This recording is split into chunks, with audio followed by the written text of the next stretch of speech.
Друзі, всім привіт! Сьогодні я вам розповім, як ви можете самостійно подолати своє обмежуюче переконання. Наприклад, ви б хотіли вільно творче самовиражатись без обмежень, але нічого навіть не можете намалювати без того, щоб себе жорстоко не закритикувати. Чи ви хочете мати 1 мільйон підписників на Ютубі, але маєте всього лише 10 тисяч вже протягом 2-3 років і нічого не змінюється, що б ви не робили? Чи ви зустрічаєтесь з хлопцем і ви так відчайдушно жадаєте, щоб він вам зробив пропозицію? І не те, що ви прям дуже сильно хочете заміж. Ви просто хочете, щоб ваш хлопець вам продемонстрував, що в нього серйозні наміри і що він хоче з вами мати реально глибокі, тривалі стосунки. Чи ви, як то кажуть, хочете іксанутись? Наприклад, ви гарний кваліфікований хірург, але ваша зарплатня складає всього лише $200 на місяць, і ви розумієте, що інші хірурги вашої кваліфікації мають $1000-2000 на місяць, і ви розумієте, що у вас є блок на гроші. Тобто, дивіться, кожного разу, коли ви хочете для свого героя змінити обставини, змінити декорації. Наприклад, ви хочете бути не Маріо, який бігає в місті і збирає грибочки. Ви хочете вже на дні океану, чи у лісі, чи на небі збирати більше грибочки. Але ви розумієте, що обставини не змінюються. Гарне оточення з інтелігентних людей не знаходиться. Естетичний інтер'єр не з'являється. В цей момент ви повинні розуміти, що всередині вас є обмежуюче переконання, і воно є несвідомим. Тобто на логічному рівні ви вже хочете туди, в нову реальність, бути трошки іншою новою людиною, менш обмеженою, більш вільною, свободною, більш ресурсною, але вам не вдається, тому що у вас утворився внутрішньоособистісний конфлікт, і це несвідоме обмежуюче переконання є вашим блоком. І сьогодні я вам розповім, як ви можете цікаво і не нудно його знайти і замінити на те, яке вам допоможе. Отже, дивіться, нам з вами треба зробити вправо. Берете аркуш і в заголовку пишете свій запит. Наприклад, «хочу більше грошей». Тобто ви пишете свою проблему, те, куди ви не можете прийти. Чи, наприклад, гарний, щасливий шлюб. І ви пишете потім в стовпчик 16 перших слів, які вам спадуть на думку, тобто за методом вільних асоціацій, абсолютно перші слова, які у вас асоціюються з цією темою. Наприклад, багато грошей, більше грошей, це великий дім, це шикарний одяг, свобода, подорожі, безпека, це класна тачка, це здоров'я, це благодійність, це сила, крутість, політика, зміни, планета, глобальність, жир, товста шкіра. Потім ці 16 переконань вам треба об'єднати перше з другим, третє з четвертим, п'яте з шостим, сьоме з восьмим і так далі. Попарно в 8. Наприклад, перше з другим, великий дім і шикарний одяг. Це в нас виходить краса. До речі, я попросила 2 реальних людей заповнити цю штучку для того, щоб це було максимально реалістично. Тобто ця людина написала свої асоціації, що великий дім і шикарний одяг не асоціюються з красою. Свобода і подорожі з емоціями. Тобто її 8 слів вийшли такі: краса, емоції, розслаблено, зірка, насилля, сила і крутість асоціюються з насиллям, політика і змін з домінацією, планета і глобальність – це влада, і жир і товста шкіра – це немає емпатії. Тобто дивіться, як ця вправа елегантно і швидко вскриває наші приховані негативні переконання, тому що навіть в перших 16 словах не було жодної негативної конотації, це були нейтральні чи позитивно окрашені слова. І на другому раунді ми бачимо, що тут вилізають саме ось ці негативні обмежуючі переконання, що для людини багато грошей – це означає насилля, домінація, влада і немає емпатії. Далі в нас іде третій раунд, де ми ці 8 слів об'єднуємо в 4, потім 4 в 2 і 2 в наше фінальне переконання. І ось що зробив наш респондент. Він об'єднав емоції розслаблено невідповідально. Потім в нього є всього лише одне позитивне переконання, що краса і зірка в нього асоціюються, це сяєння і мені треба. А насилля, домінація – це для нього агресія, і влада немає емпатії – це жорстокість. Тобто, дивіться, людина, яка хоче собі багато грошей і не може їх отримати, в неї ці багато грошей асоціюються з невідповідально, агресія і жорстокість. Звісно, вона не буде собі цього дозволяти, тому що вона не хоче бути безвідповідальною, агресивною, жорстокою. Потім тут один раунд пропустив і врешті-решт в нього вийшло непорядно. Тобто мій приятель, він поки заповнював цю штучку, він вже сам зрозумів, в чому було джерело його переконання, чому він вважає, що мати багато грошей – це невідповідально, агресивно і жорстоко. Тому що він це написав: люди в країні бідні, не хочу їх тригерити, я не знаю, що мені скажуть люди, жаль до бідних. Тобто йому заважає почуття провини, що він буде дуже багатим, а це людина, яка хотіла вийти реально з категорії вже середнього класу в розряд заможних людей, і всі можливості за професією в нього для цього були, йому заважали саме такі моральні переконання. Після того, як ви знайшли всі свої асоціації, відтінки, негативні переконання і міні-блоки, треба їх усунути. Як це зробити? Дивіться, в другій частині відосу я вам зараз буду розповідати про те, як ось ці свої негативні міні-переконання і блоки, які ви знайшли, замінити на альтернативні думки та переконання. Але, дивіться, ось ця людина, вона могла вчинити по-різному.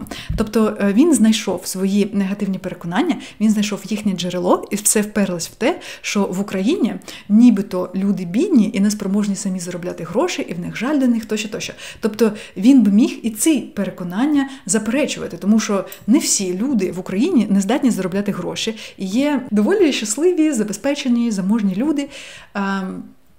Але він не став навіть змінювати ці переконання, він просто вирішив домовитись з собою. Тобто він сказав: окей, якщо навіть це так, і я розумію джерело цього, я знайду компроміс. Тобто я хочу мати багато грошей, але і щоб мені було не шкода людей, і щоб я не відчував перед ними почуття провини. І він вирішив для себе це запитання таким чином, що він прийняв рішення 10% від свого доходу віддавати на благодійність, зараз на донати, після перемоги протягом всього свого життя якусь частину грошей віддавати на країну. І таким чином він вийшов в плюси. Тобто дивіться, як елегантно цей блок усунувся, що я можу заробляти, і що більше я буду заробляти грошей, то більше і моя країна буде щаслива, тому що я буду ділитись. І тут вже мотивація не тільки X10, а X100. Зараз у нас буде друга ілюстрація про шлюб. Я попросила свою подружку, яка, до речі, вже вийшла заміж, написати, з чим в неї асоціюється шлюб, коли вона ніяк не могла добитись, щоб її хлопець запропонував їй вийти заміж. І ось вона мене прямо така переконує, що вона так сильно хоче заміж, і вона вже так втомилась, і вона вже так хоче, щоб їй зробили пропозицію, і вона вже так втомилась чекати.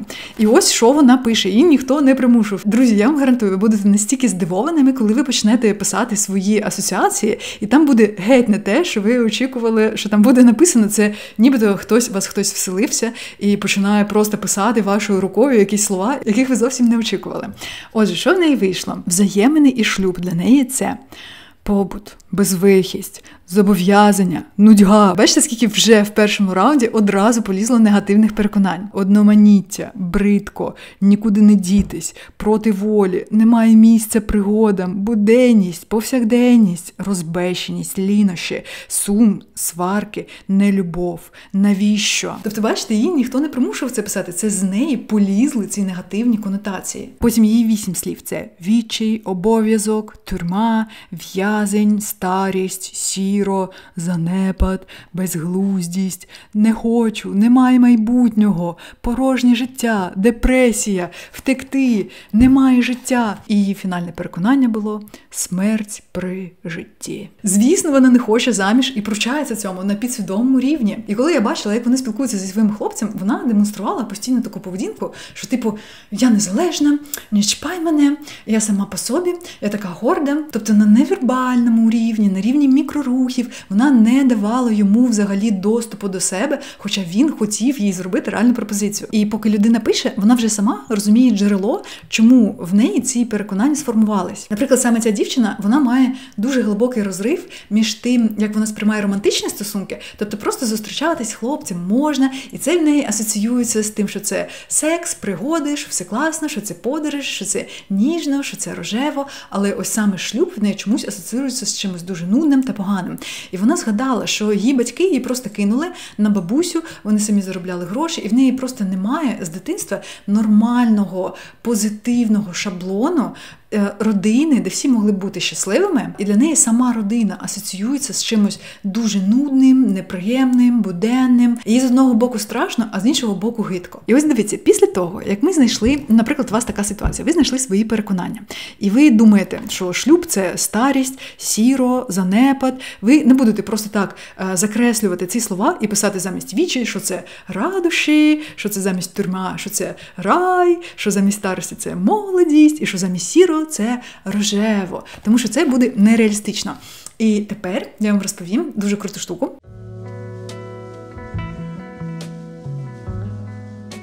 Тобто, як змінювати свої негативні, обмежуючі, стресогенні переконання, які вам заважають, які вас обмежують, які вам створюють стрес. Є метод когнітивно-поведінкової психотерапії. А когнітивно-поведінкова психотерапія – це найліпший метод психотерапії у світі, тому що він є єдино доказово ефективним. І в нас є вже дуже багато поколінь, різних форм когнітивно-поведінкової психотерапії. Наприклад, є ось ця діалектико-поведінкова психотерапія, Марші Лайнен, про яку я вам розповідала минулого разу, де ми навчаємо людей базовим навичкам психіки, це стресостійкість, розуміння емоцій, комунікація. Є когнітивно-поведінкова психотерапія 5-го покоління, це акт-терапія, психотерапія, прийняття та рішучості. Але ми сьогодні з вами поговоримо про класичну когнітивно-поведінкову психотерапію і про її головний метод – це когнітивна реструктуризація. Вона якраз про те, як, по-перше, розуміти, що те, що з тобою відбувається в житті, обставини твого життя, те, що тебе оточує, те, як ти поводишся, те, як ти емоційно реагуєш на різні ситуації, це пов'язано з твоїми думками, по-перше. По-друге, ми повинні якось сформулювати і знайти цю думку. І ось ця вправа, вона дуже весело і невимушено нам допомагає знайти не одну тільки думку, а цілі кластери ідей та думок, які ось ми якраз шукаємо. Після того, як ця думка сформульована, це переконання, і ми його записали, ми його знайшли, після цього ми повинні перевірити його адекватність на практиці, задавши 13 запитань сократичного діалогу, що свідчить за, що свідчить проти.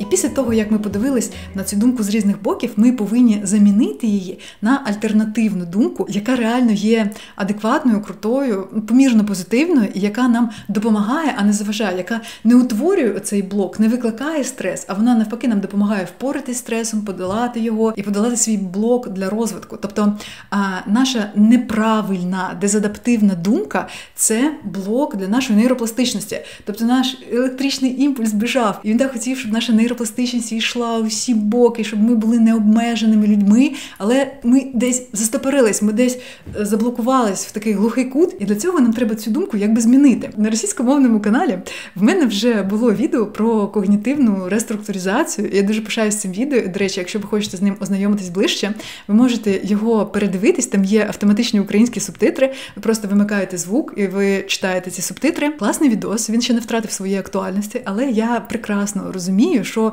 1% з усіх людей будуть робити цю когнітивну реструктуризацію, тому що це дуже нудна вправа. І не те, щоб я хотіла, щоб ви були інфантильними, і я в жодному разі не хочу спрощувати інформацію для того, щоб спуститись до рівня глядача.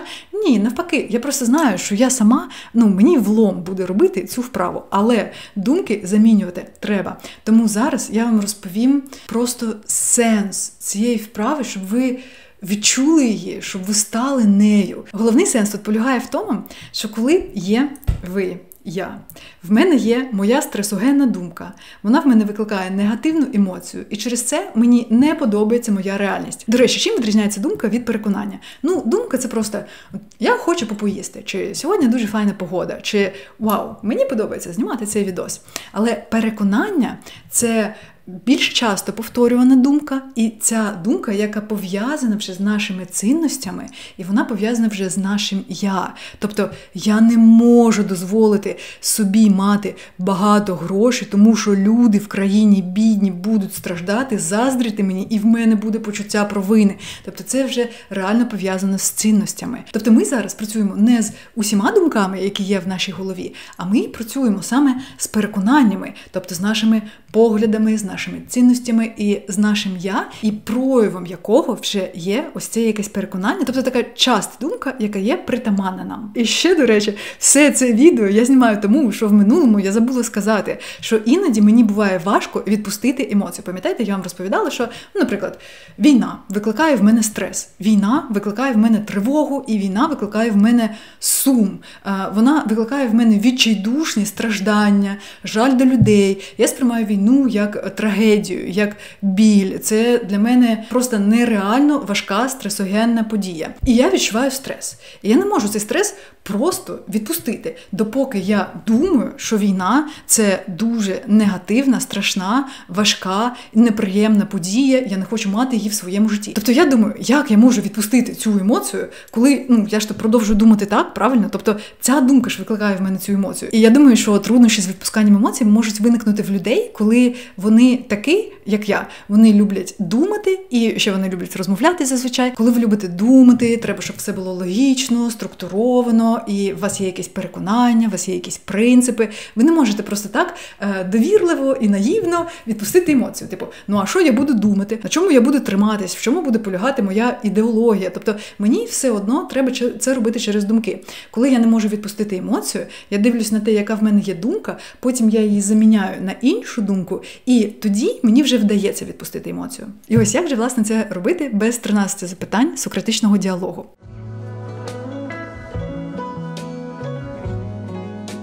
Наприклад, я і моє стресогенне переконання про те, що війна – це жахливо, це дуже важко, це трагедія, мені через це боляче, і в мене реально це викликало сильний стрес, через який я захворіла. І коли я захворіла, це нещодавно було, я зрозуміла, що мені треба ще, я вже свою стресостійкість збільшувала, щоб цю війну помістити в свою стресостійкість, і я розумію, що вона все одно не вміщається. І я чиню війні спротив. Тобто я взагалі не уявляю, це для мене стресогенно, просто розуміти, що в моєму житті, яке я планувала по-іншому, в ньому є війна. Ось така жахлива. Це не в плані того, як війна відображається на моєму житті, а я просто дуже офігіваю просто взагалі з того, наскільки можна бути такими тупими, агресивними, що в 21 сторіччі.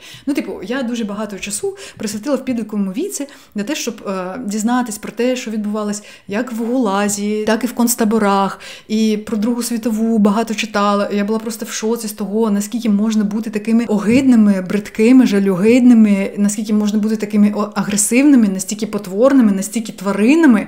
І я взагалі повинна жити в цьому житті серед людей, які на планеті є такі, які здатні розв'язувати війни. Біль через несправедливість, що люди гинуть, що гинуть мирні люди. І ось останнє, що мене підкосило, це підрив Каховської ГЕС.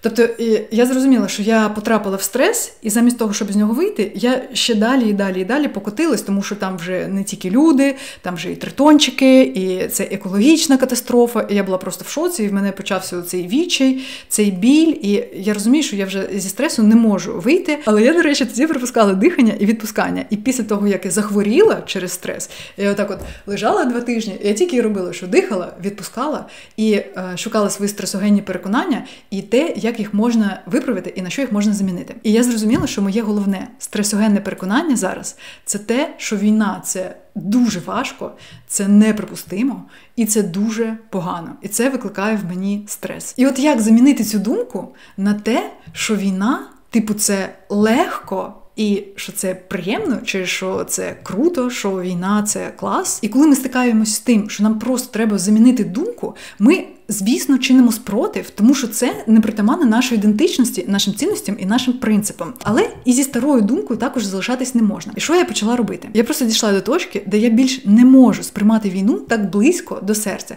І мені треба сприймати її якось трошки більше легко. І я, до речі, нещодавно переїхала у Львів, відтоді, як в мене з'явилось світло, прекрасне, YouTube не дуже для відео. Я спілкуюсь з львів'янами, і я просто захоплююсь їх нескінченною стресостійкістю, шляхетністю, наскільки вони спокійні, і я розумію, що це просто титани, і в них стільки гідності всередині них, і вони сміливі. Я розумію, що свідомі, що це не випадковість, тому що спочатку, коли я ще була не дуже освічена, я подумала, що львів'яни більш стресостійкі по відношенню до повномасштабного вторгнення, наприклад, навіть у порівнянні з харків'янами, тому що просто Львів менше пошкоджений і тому що він об'єктивно зазнав менше травм. Але ні. Потім я зрозуміла, що прямо всередині очей і серця в львів'янах щось мерехтить таке дуже завзяте. І в них реально квітне це завзяття, і вони сміливі. І це не випадковість. Я зрозуміла, що за цим стоїть якась історія. Я вам, до речі, дуже хочу порадити відео з YouTube-каналу «Реальна історія» про львів'ян, як їм вдалося виштовхнути з себе русню, щоб росіяни боялись їхати у Львів, і тоді Львів вони захистили. І їм вдалося своєю боротьбою захистити україномовність цього простору, культурні традиції і взагалі зберегти українську культуру. І я розумію, що зараз це такий пул, як в кістках є стволові клітини в костному мозку. Це пул українськості, це коріння. Вау! І я подивилась на львів'ян, і я подумала, вау, як вони такі є? Як мені також такою можна стати? Тобто, коли ви хочете змінити свою думку, наприклад, в моєму випадку це було те, що війна – це нестерпно важко, це реальна трагедія. А мені хотілося думати, що війна – це не так важко. Тобто, грубо кажучи, війна – це легко. Але мені прям різало серце це.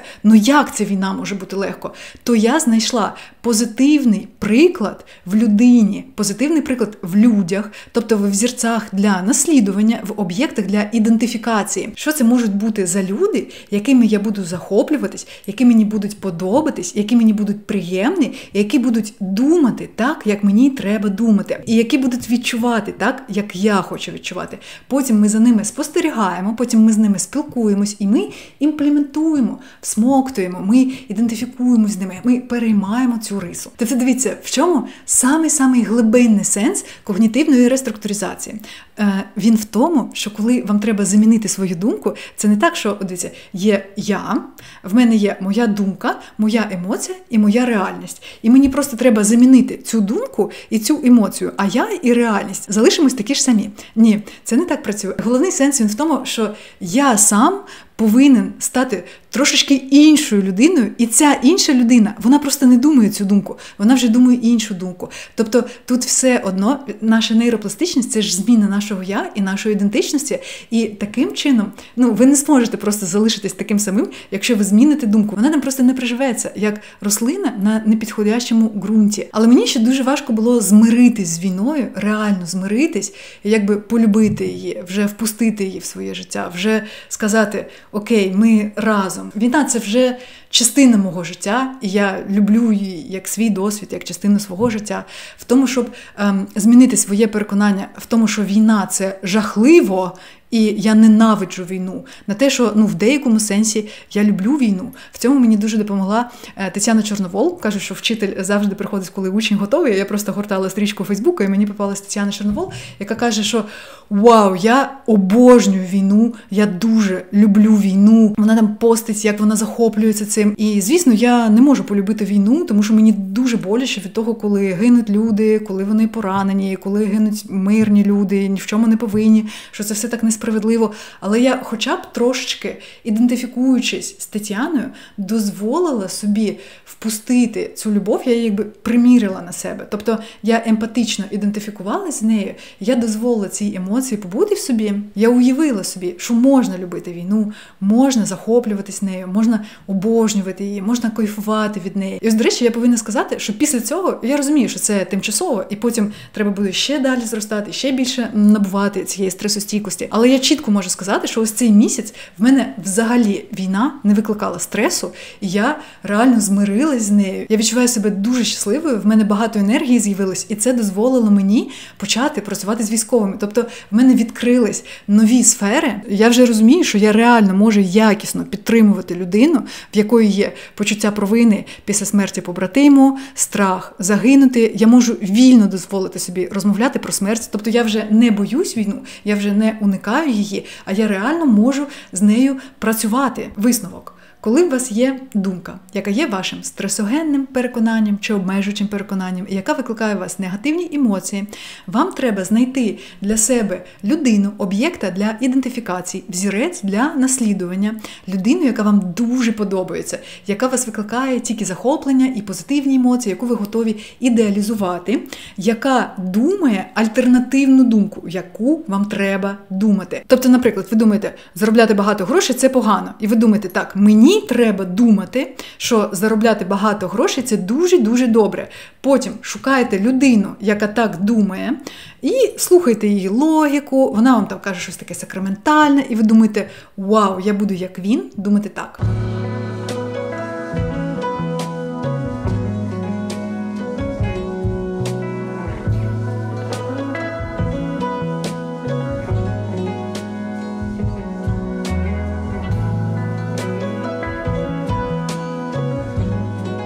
Зараз в мене для вас дуже важливе оголошення. Я познайомилась з першим в Україні проєктом, який називається «Довіра». Це якраз проєкт, який спрямований на відновлення ментального здоров'я українців, і вони також вже на реально професійному рівні планують працювати як з військовими, так і з їхніми родинами. І «Довіра» – це платформа, на якої військові і їхні родини можуть знайти собі психолога, а відповідно ці психологи можуть знайти собі безкоштовних клієнтів.